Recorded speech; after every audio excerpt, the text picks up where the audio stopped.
laut, angin gunung, angin lembah yang skalanya juga jam hingga hari. Kemudian skala ruangnya itu bisa nyampe puluhan kilometer. Ada tropical storm, siklon tropis, dan lain sebagainya. Jadi intinya untuk skala ruang dan waktu di fenomena meteorologi itu cukup linear. Jadi ketika fenomena cukup besar, biasanya dia lifetime-nya. Nah, ini adalah unsur-unsur pembentuk cuaca. Sudah dipelajari juga. Mungkin saya hanya merefresh saja. Ada temperatur, temperatur itu merupakan derajat panas suatu objek ya. Jadi bisa secara mikroskopis itu adalah besarnya energi kinetik yang menggambarkan ya misalnya energi kinetik yang bekerja pada suatu partikel gitu. Dengan kata lain, semakin tinggi temperaturnya, maka pergerakan antar partikel juga semakin cepat seperti itu. Kemudian untuk tekanan adalah besarnya tenaga yang bekerja pada suatu kolom tertentu gitu. Jadi karena adanya gaya gravitasi, semakin ke bawah atau ke bawah permukaan bumi, kolom udara yang akan menekan juga akan semakin tinggi. Oleh karena itu, molekul-molekul yang menekan juga semakin banyak. Sehingga tekanan yang dialami oleh sebuah titik juga akan semakin besar. Nah, besarnya tekanan udara ini diseragamkan dengan besar tekanan di atmosfer di permukaan laut, yaitu sekitar 1013,25 mili bar atau 1 atmosfer yang biasa kita sebut. 1 atmosfer itu tekanan atmosfer di atas permukaan laut. Contohnya seperti apa contoh konkretnya? Misalkan udara di Bandung itu dingin ya. Dan di Bandung kan udaranya dingin ya. Jadi udara yang akan terkumpul di Bandung itu cenderung lebih padat dan karena sifat udara yang terkompresi itu ketika dingin dia. Nah, akibat densitas kolom udara yang meningkat, begitu pula dengan tekanannya juga. Jadi udara dingin itu dia tekanannya itu akan tinggi. Sebaliknya itu misalkan di Jakarta itu panas, molekul udara tadi kan temperatur kan kalau panas dia molekul udara atau energi kinetiknya kan bergerak dengan cepat ya. Nah, sehingga ketika molekulnya bergerak dengan cepat maka dia saling berjauhan, jadi akan mengembang dan juga tekanannya itu akan. Kemudian ada kelembaban, ini mengukur jumlah uap air yang ada di atmosfer. Biasa kita ada mengenal kelembaban relatif yang direpresentasikan atau diberi satuan persentase. Kemudian juga ada awan, perawanan. Awan itu merupakan butiran partikel air yang tampak di atmosfer. Bisa juga dapat berupa tetesan air maupun kristal es yang padat. Untuk pembentukan awan ini juga sudah dipelajari, ada setidaknya ada 4, ada melalui konveksi, jadi melalui panas dari bawah, kemudian ada melalui konvergensi, dan juga ada melalui lifting dari kondisi topografi, jadi partikel udara itu dipaksa naik ketika ada topografi. Kemudian ada yang satu lagi adalah karena front, jadi biasanya terjadi di lintang tinggi gitu, dan yang menengah hingga tinggi. Jadi ketika ada front dingin yang menekan udara panas atau front panas, dia akan terbentuk awan-awan di batas antara massa udara tersebut, seperti itu. Kemudian ada presipitasi, itu adalah curah hujan yang turun dari atmosfer, bisa mendapat berupa air maupun kristal es atau salju. Kemudian ada arah dan kecepatan angin. Nah, angin ini kan udara yang bergerak ya dari tempat tekanan tinggi ke tekanan yang rendah. Nah, pada umumnya angin ini dibentuk dari 4 gaya umum ya. Jadi ada gaya gradien tekanan yang mendominasi untuk pembentukan angin ini. Kemudian ada gaya Coriolis, gaya semu yang disebabkan oleh adanya rotasi bumi. Kemudian ada gaya gesek dan juga gaya gravitasi. Nah, ini adalah operational flow yang ada di Pusat Meteorologi Publik khususnya. Jadi proses bisnis layanan informasi cuaca di Pusat Meteorologi Publik itu terbagi menjadi 4 komponen utama, yaitu ada observasi, ada data processing atau analisis, ada production, ada dissemination, and learning. Di pertama itu adalah observation. Nah, itu mengumpulkan proses pengumpulan data observasi, baik dari observasi permukaan seperti AWS, AWS, ARG di seluruh Indonesia. Kemudian ada radar juga, ada 42 radar tersebar di seluruh wilayah Indonesia, ada satelit juga, Ada satelit yang kita gunakan untuk mengamati pertumbuhan awan konvektif di Indonesia, ada satelit Himawari, kemudian ada satelit GSMAP yang akan kita bahas selanjutnya. Kemudian ada sensor-sensor di bawah permukaan, juga ada sensor lightning detector.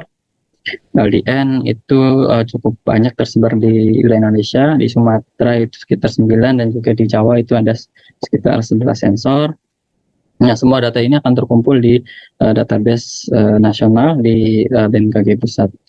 Nah, kemudian setelah itu adalah proses data processing. Nah, dan dari data processing ini kita mengolah data-data tersebut sebelum jadi informasi. Nah, data tersebut juga diolah dengan menggunakan numerical weather prediction untuk memprediksi cuaca, sehingga kita mendapatkan output berupa map parameter cuaca seperti temperatur, kelembaban, angin, presipitasi, streamline, dan juga lain sebagainya. Jadi itu adalah sebagai data inputan kita untuk forwarding time untuk memprediksi cuaca ke depan. Kemudian ada produksi. Di produksi ini kita membuat memproses output dari numerical weather prediction ini menjadi suatu informasi yang bisa dikonsumsi oleh publik, bisa dalam bentuk grafis, infografis, bisa dalam bentuk videografis, maupun bisa dalam bentuk audio, seperti itu. Kemudian kita diseminasikan ke beberapa stakeholder atau sosial media juga, bisa ke Instagram, YouTube, kemudian Twitter. Ada juga beberapa stakeholder yang kita kirimkan khusus, misalkan by email, FTP, dan lain sebagainya. Nah, ini adalah ruangan khusus untuk para forecaster bekerja. Jadi Mbak Rifda, senior forecaster, kerja di ruangan ini. Tadi juga Mbak Suci, Bu Suci, dari mitigasi gempa bumi dan tsunami, sempat cerita. Nanti teman-teman kalau misalkan hadir fisik di BMKG, nanti bisa main ke sini. Jadi ini adalah ruangan para forecaster bekerja, collaborative room. Di sini ada pusat meteorologi maritim, pusat meteorologi penerbangan juga ada di sini. Kemudian ada forecaster dari radar, satelit, dan juga forecaster dari prediksi cuaca dan juga peringatan dini cuaca juga ada di sini. Di ruangan ini biasanya kita ada briefing nasional setiap hari Kamis dan Senin dan Kamis. Jadi briefingnya tiap hari. Kalau misalkan hari Senin dan Kamis itu pukul 1, kalau hari lainnya itu pukul 10.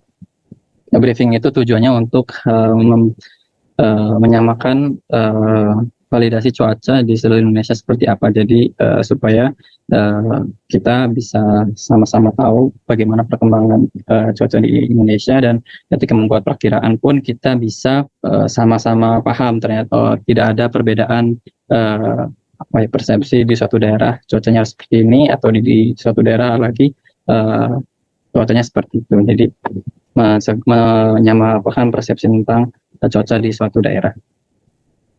Kemudian kita juga memiliki 3 shift. Jadi mungkin teman-teman pernah nonton drama Korea Forecasting Love and Weather, apa sih, lupa.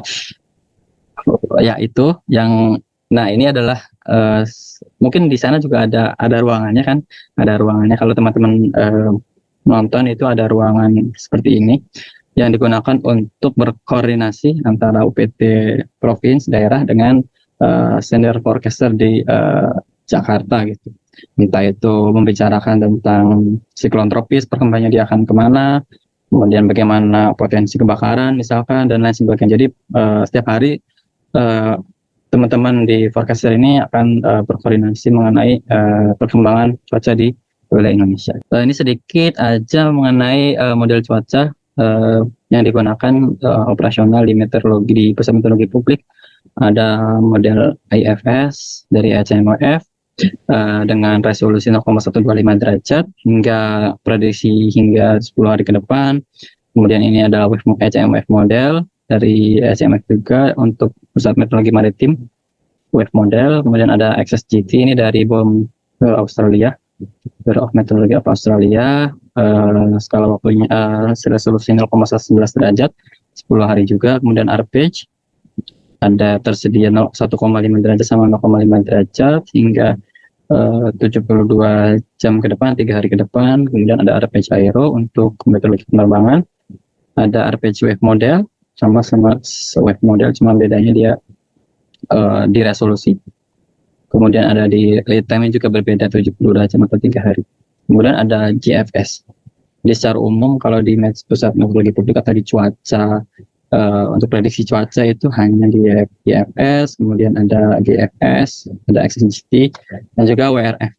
Nah, model WRF ini ada dua kita keluaran WRF-nya, ada WRF yang dari INA NWP, ini yang dikembangkan oleh Pusat Penelitian dan Pengembangan di Litbang BMKG, itu ada 1 jam sama 3 jam dengan resolusi spasial 0,03 derajat 3 hari ke depan, dan juga ini kalau salah spesifik ini untuk Jawa doang, dan untuk regional itu seluruh wilayah Indonesia 0,1 derajat 3 hari ke depan.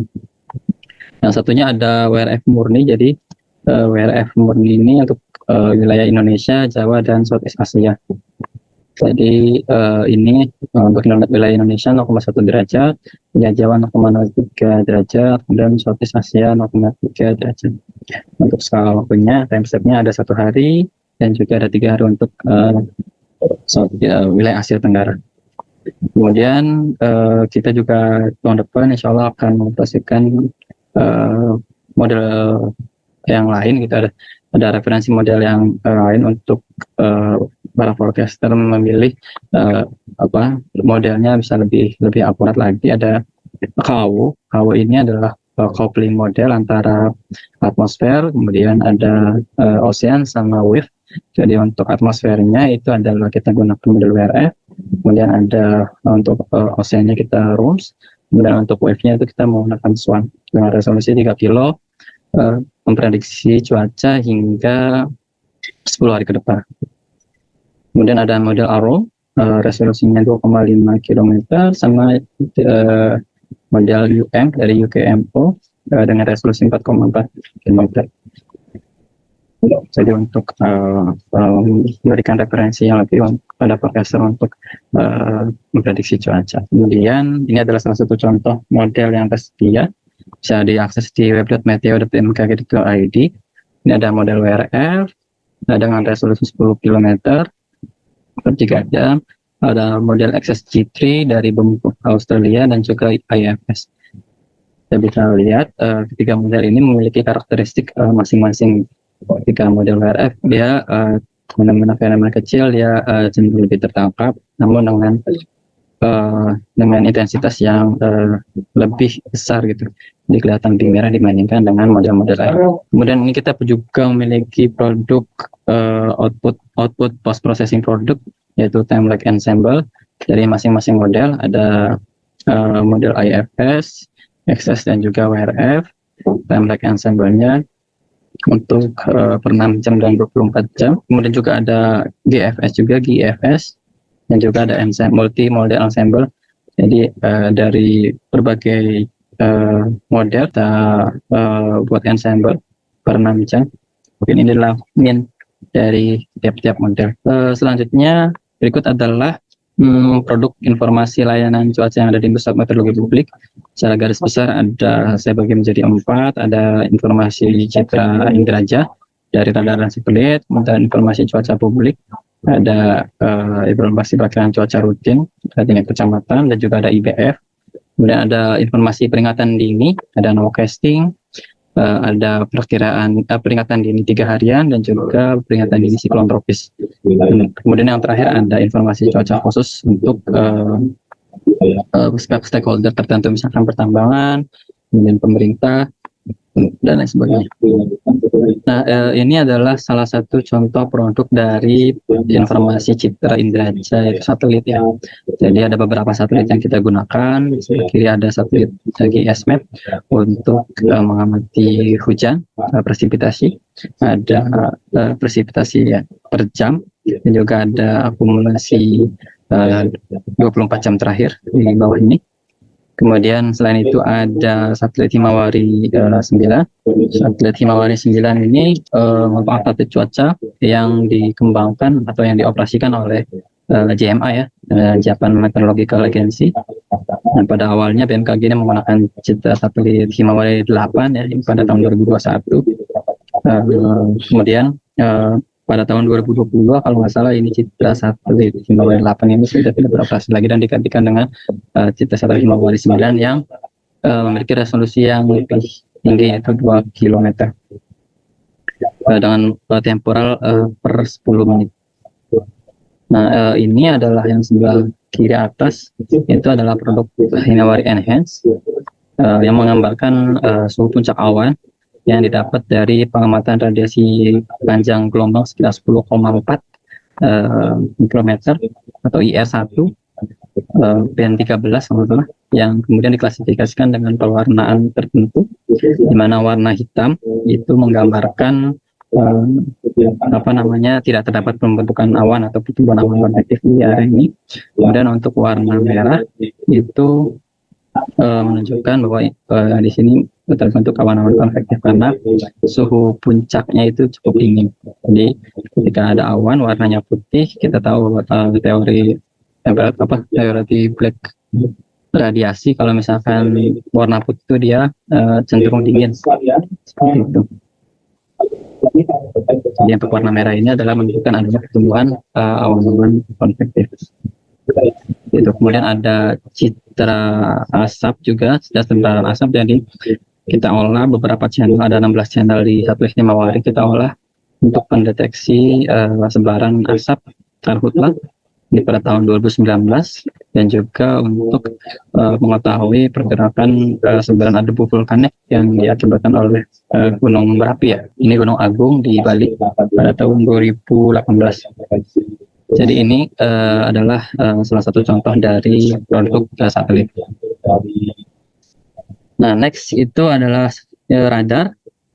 Jadi kita ada beberapa radar di seluruh wilayah Indonesia, ada sekitar 42 radar dengan range sekitar 240 km cakupan radarnya.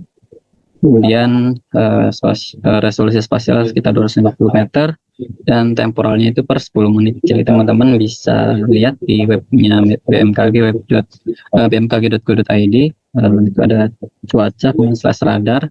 Itu kita bisa lihat real time dari 40 radar di seluruh wilayah Indonesia. Citra radar ini menggambarkan potensi curah hujan yang dideteksi oleh radar cuaca. Jadi ini adalah dalam satuan dBz, jadi reflectivity.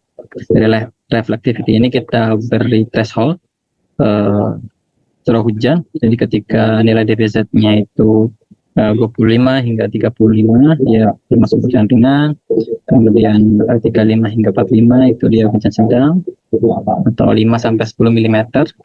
Kemudian ketika hujan lebat 45 hingga 55 dBz-nya itu hujan lebat. Kalau hujan sangat lebat itu lebih dari 55.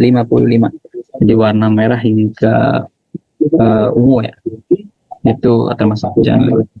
Ini adalah salah satu contoh animasi dari produk radar pada saat kejadian siklon tropis Saroja ya, di Nusa Tenggara Timur, Kupang pada tanggal 3 hingga 6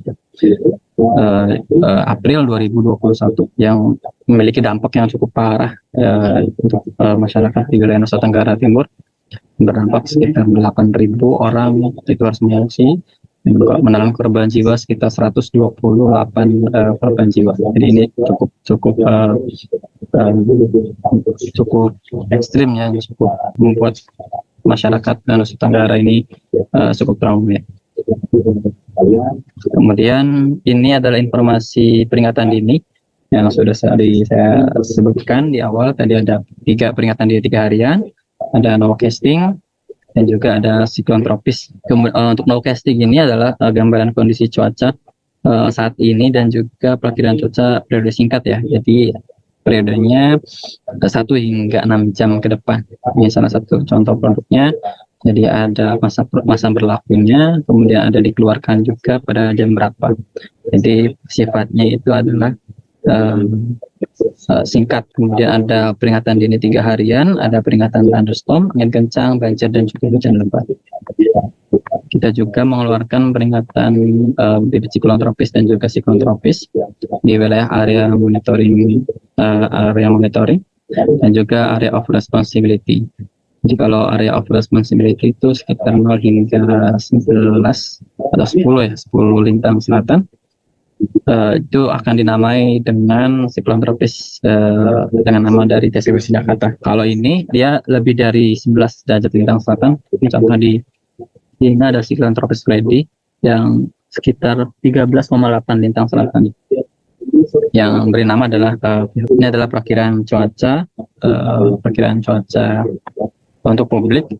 Ada perkiraan cuaca tingkat kecamatan di Kota Jakarta Pusat. Seperti ini contoh infografisnya. Ini di-post juga di sosial media, Instagram dan Twitter juga. Kemudian ini ada prospek cuaca seminggu ke depan dan juga informasi cuaca di web utama BMKG. Jadi dengan interval waktu per 3 jam.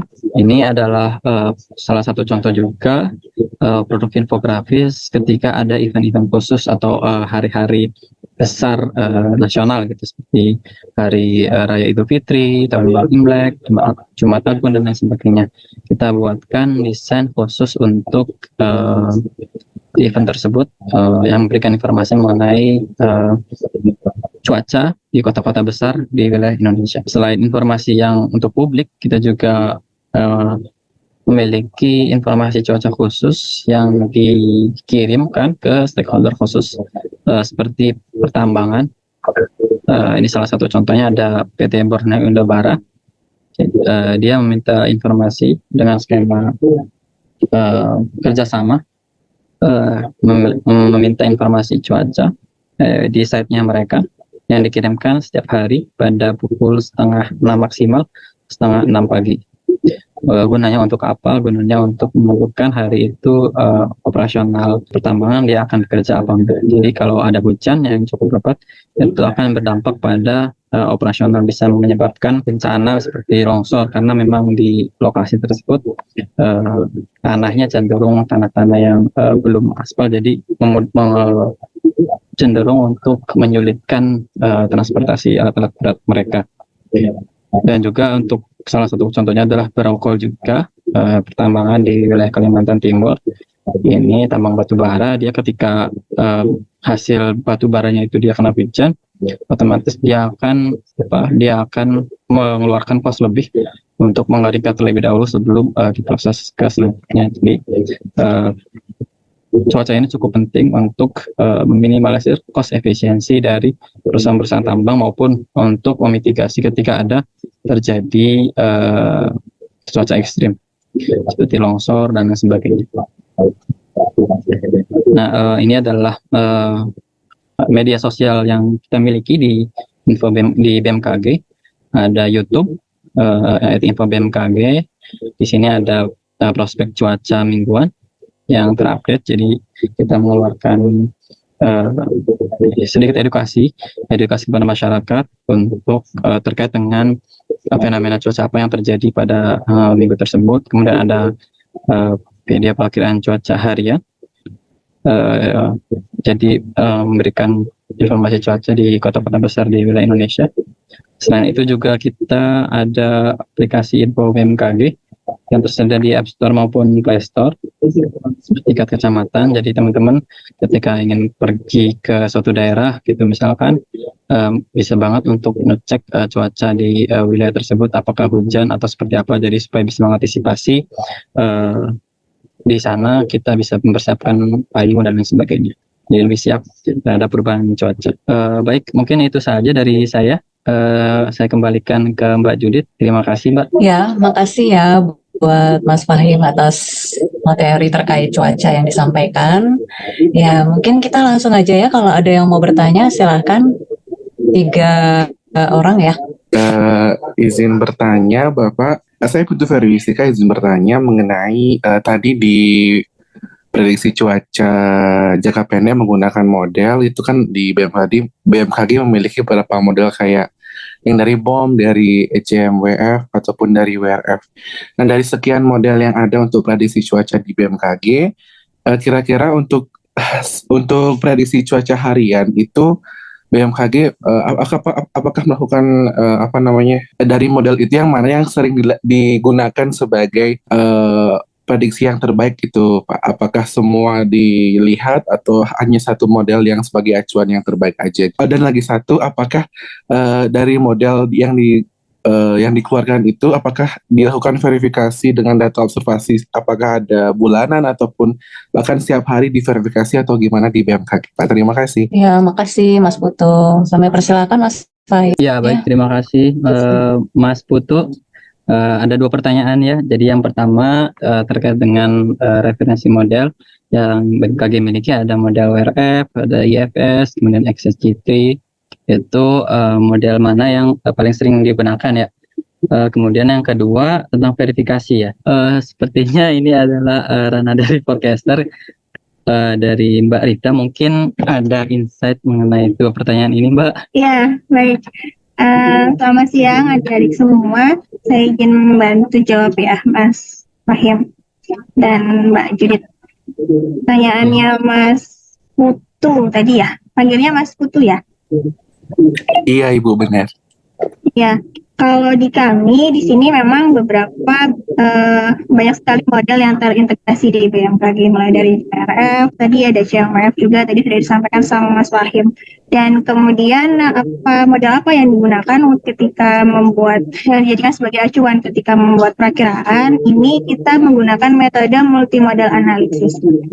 Jadi di multimodal analisis itu kita membandingkan beberapa model tadi dengan kondisi real cuaca selama 24 jam ke belakang. Jadi kita cari kira-kira dari model-model tadi mana yang paling representatif untuk menggambarkan kondisi cuaca dalam 24 jam ke belakang. Nah, dari situ nanti baru didapatkan satu model terbaik atau the best model of today-nya apa. Barulah model itu yang kami gunakan untuk sebagai referensi gitu. Jadi sebenarnya patokannya semua model kita gunakan itu, tapi tidak semuanya dalam memilihnya itu kita menggunakan multimodal analisis tadi gitu. Jadi hanya ada satu patokan atau referensi model yang kita gunakan. Harapannya karena setiap model itu kan punya karakteristik yang berbeda ya, punya algoritma yang berbeda. Terus modeling scale-nya juga berbeda-beda dari resolusi, lead time-nya dan lain sebagainya. Jadi ketika dalam membuat perakiraan, jika kita menggunakan model yang berbeda-beda, biasanya konklusinya atau interpretasinya pun juga berbeda-beda. Jadi memang harus ada satu model yang paling baik yang kita jadikan sebagai acuan. Caranya dengan multimodal analisis tadi. Kemudian pertanyaan kedua tadi, verifikasinya dilakukan tiap hari atau tiap bulan gitu, Mbak? Kalau verifikasi model sampai sejauh ini kita lakukan setiap bulan. Metodenya atau konsepnya sebenarnya sama seperti multimodal analisis. Jadi kita membandingkan satu model dengan data observasinya, gitu ya. Kemudian kita cari kesesuaiannya mulai dari parameter hujan, kemudian ke kelembapan udara. Kadang juga kita animasikan dengan citra satelit selama 12 sampai 24 jam ke belakang. Itu kita cari kesesuaiannya, kemudian kita verifikasi mana model-model yang paling sesuai, tapi hitungannya per bulan. Verifikasinya kita lakukan per bulan. Jadi dalam satu bulan, misalnya bulan November kemarin, model yang paling baik selama bulan November itu apa gitu. Tapi tidak sampai sejauh ini gitu ya, dalam periode satu bulan itu dari tanggal 1 sampai tanggal 30 itu biasanya model-model terbaiknya itu berbeda-beda gitu. Kadang bulan November ini yang paling baik itu HMF, bulan sebelumnya bulan Oktober itu yang baik itu model WRF dan lain sebagainya. Itu biasanya bergantung dari periode waktunya gitu. Jadi karena biasanya di bulan-bulan seperti bulan-bulan periode transisi atau periode pancaroba, di mana ada pelarihan dari musim kemarau ke musim penghujan dan lain sebaliknya gitu. Biasanya kan faktor-faktor lokal ya, faktor konveksi yang skala lokal yang lebih dominan berpengaruh terhadap kondisi cuaca di wilayah Indonesia.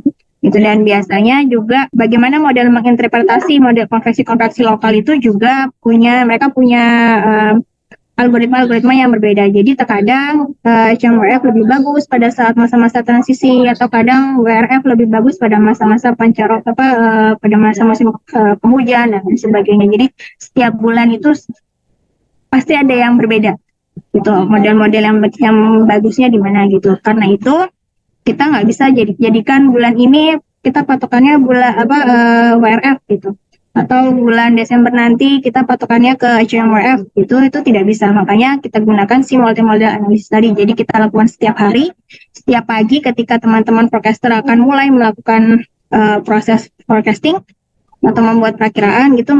Tahapan pertama yang mereka lakukan adalah tahap analisis, yaitu memilih model yang tepat. Ya, gimana Mas Putu, udah jelas? Baik, Ibu, terima kasih sudah jelas. Terima kasih banyak Ibu dan Bapak. Iya, berarti ya usai sudah ya kunjungan kita pada siang hari ini. Ya, semoga materi terkait gempa dan cuaca yang adik-adik dapat menambah manfaat ya buat adik-adik. Juga jangan lupa ya adik ya untuk mendownload aplikasi Info BMKG ya adik-adik. Karena di situ lengkap ya terkait cuaca, gempa, iklim. Oke. Oke, sekian ya. Terima kasih ya buat adik-adik ya. Maaf kalau misalnya kami ada kekurangan. Oke, terima kasih. Ya, selamat siang semua. Terima kasih juga buat Mbak Rifda dan Mas Fahim ya. Iya, terima kasih Ya. Mbak Juli, terima kasih Mbak Rifda. Sampai ketemu lagi teman-teman semuanya.